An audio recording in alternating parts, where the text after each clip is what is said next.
जितने Facebook YouTube पर सुन रहे हैं और जितने रेवाड़ी की इस पवित्र धरा पर कथा को सुन रहे हैं, आप सबसे एक बात कहना चाहेंगे। अगर हम समय देखकर बताएं आपको कि शाम को 6 बजे, 6:30 बजे, 6:30 पे लेकर 7:30 के बीच में ये समय है, या 5:30 से लेकर 6:30 तक का ये समय है, या हम तुमको बोल दें कि इतनी बजे ये समय प्रदोष काल का रहेगा या इतनी बजे ये समय रहेगा, तो देखिए कभी कभी ठंड का समय आता है तो दिन जल्दी ढल जाता है, कभी कभी गर्मी का समय रहता है तो दिन बहुत लेट ढलता है। इसलिए समय की गणना से मत चलो, आप तो ये अंदाजा लगाकर रखो कि दिन ढल रहा हो, अंधेरा होना शुरू हो रहा हो, सूरज डूब रहा हो, चंद्र प्रकाशित हो रहा हो, अंधेरा अपना काम कर रहा है, सूरज ढलता जा रहा है, दिन कम होते चले जा रहा है और अंधेरा थोड़ा बढ़ते चले जा रहा है। इन दोनों का जो मिलन का समय हो, अब वो कितनी भी बजे, आप तो बस उसके मिलन का समय निकाल लो, वही समय प्रदोष काल कहलाता है। प्रदोष के दिन यदि आपको कहीं से शमी पत्र मिल जाए, प्रदोष के दिन यदि कहीं से आपको शमी पत्र मिल जाए और प्रदोष काल में, प्रदोष का जो समय होता है, शाम का जो समय होता है प्रदोष काल, 4 प्रदोष 5 प्रदोष आप कर देखिएगा कि आपका कोई काम है, कोई नौकरी के लिए आप अप्लाई कर रहे हैं, कोई समस्या बड़ी विकट आ गई है, कोई तकलीफ, बड़ा गला पकड़ रहा है बेटा, कोई तकलीफ विकट आ गई है, कोई समस्या विकट आ गई है, प्रदोष के प्रदोष काल में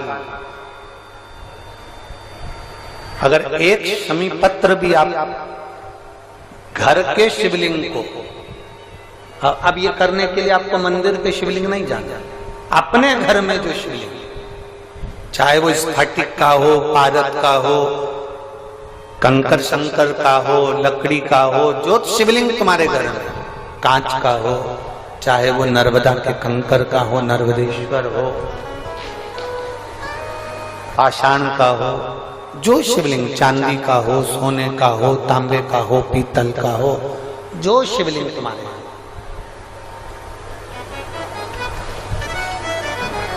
एक शमी पत्र यदि आप भगवान शंकर के शिवलिंग पर समर्पित कर रहे हो और उस शमी पत्र को उठाकर रात्रि को 9:15 की जो एक मुहूर्त होता है, एक समय होता है, जिस समय पर हम अपने मन की बात भगवान शंकर को कहते हैं, पूर्व में भी इसका वर्णन हम कर चुके हैं कथाओं में। प्रदोष के उस शमी पत्र को अपने पास में रखिए और जिस कार्य के लिए जा रहे हो उसको जेब में ऊपर के भाग में उसको रखकर लेकर जाइए, आपका वो कार्य सफल होकर ही रहेगा, वो रुक नहीं सकता। बहुत ध्यान देना। सकने का जो भाव वर्णित किया जाता है कि हम शंकर को मंदिर में जाकर जल चढ़ाते हैं तो खड़े खड़े चढ़ाएं कि बैठकर चढ़ाएं, बहुत ध्यान देना साहब। शंकर में मंदिर में जाकर हम भगवान शंकर को जल चढ़ाएं तो खड़े होकर चढ़ाएं कि बैठ कर चढ़ाएं। अब 2 तरह का शिवलिंग है मंदिरों में, 2 तरह का शिवलिंग का निर्माण होता है, ठीक है। एक विष्णु शिवलिंग, एक शक्ति पार्वती शिवलिंग। 2 तरह का शिवलिंग मंदिरों में होता है, 2 तरह का शिवलिंग मंदिरों में होता है, समझ लेना बहुत अच्छी तरह से। एक शिवलिंग वो होता है जो जमीन पर डायरेक्ट जलाधारी रहती है, शिवलिंग रहता है, ऐसी जलाधारी पूरी की पूरी, और शिवलिंग जमीन पर रखा रहता है, भूमि पर रखा रहता है, डायरेक्ट जमीन पर। आप जल ले जाकर चढ़ाए, निकल गया।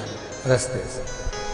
एक शिवलिंग जो जमीन पर डायरेक्ट शंकर भगवान की जलाधारी और शिवलिंग रखा रहता है, वो शक्ति शिवलिंग कहलाता है। माता पार्वती का हस्त कमल उस शिवलिंग के सम्मुख में, और दूसरा शिवलिंग एक डमरू जैसा होता है। अब वो हम उसको कैसे वर्णन, एक डमरू शिवलिंग होता है, ऐसा उसका स्टैंड होता है, ऐसा स्टैंड होता है, नीचे शिवलिंग रखने की जगह होती, फिर ऐसा होता है, फिर उसके ऊपर इस तरह शिवलिंग रखा होता है। देख, दर्शन करें आप लोगों ने।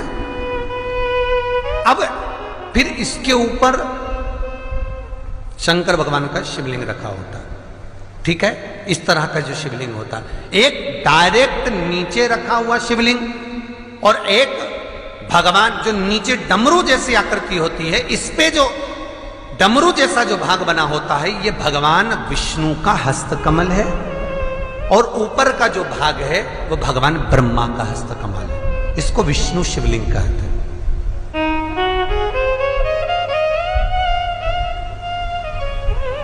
इसको हरीश्वर महादेव भी कहा जाता है। कौन सा महादेव कहते हैं? हरि सर्वेश्वर महादेव। हरीश्वर महादेव भी कहते हैं, हरि सर्वेश्वर भी कहते हैं। तो डमरू जैसा जो शिवलिंग का निर्माण हुआ है मंदिर में, अगर शिवलिंग ऊंचा है, शिवलिंग थोड़ी सी हाइट पर है, ऊंचाई पर है, और डमरू जैसा भाग फिर उसके ऊपर जलाधारी के बाद शिवलिंग निर्माण किया गया है, तो वो विष्णु शिवलिंग कहलाएगा, वो हरीश्वर शिवलिंग कहलाएगा, वो हरि वंश शिवलिंग कहलाएगा, हरीश्वर कहलाएगा।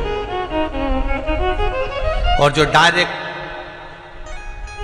सीधे जो रखा हुआ है, 12 ज्योतिर्लिंग के अगर आप दर्शन करेंगे तो कहीं पर भी आपको विष्णु शिवलिंग नहीं मिलेगा, केवल एक नागेश्वर को छोड़कर।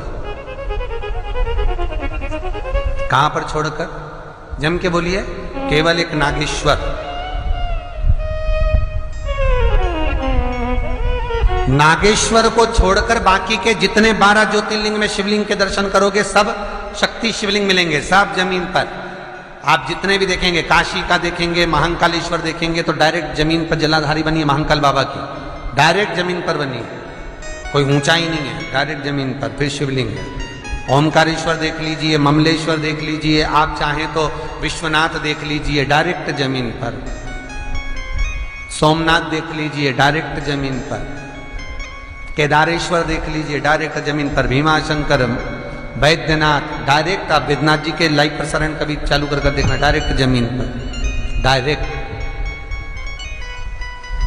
तो जितने भी शिवलिंग हैं सारे के सारे शक्ति शिवलिंग हैं। जो डमरू के भाग पर रखा हुआ है वो हरीश्वर शिवलिंग, विष्णु के हस्तकमल पर जो रखा है, तो शास्त्र कहता है आप शक्ति शिवलिंग का जब जब अभिषेक करें, बहुत ध्यान रखना अपनी जिंदगी में इस प्रसंग को श्रावण के महीने में बहुत ध्यान रखना। आपके आसपास में भी मंदिर हो तो उस पर ध्यान रखना। जो शक्ति शिवलिंग हो उस पर जब भी जल चढ़ाना तो बैठकर चढ़ाना, बैठकर चढ़ाना।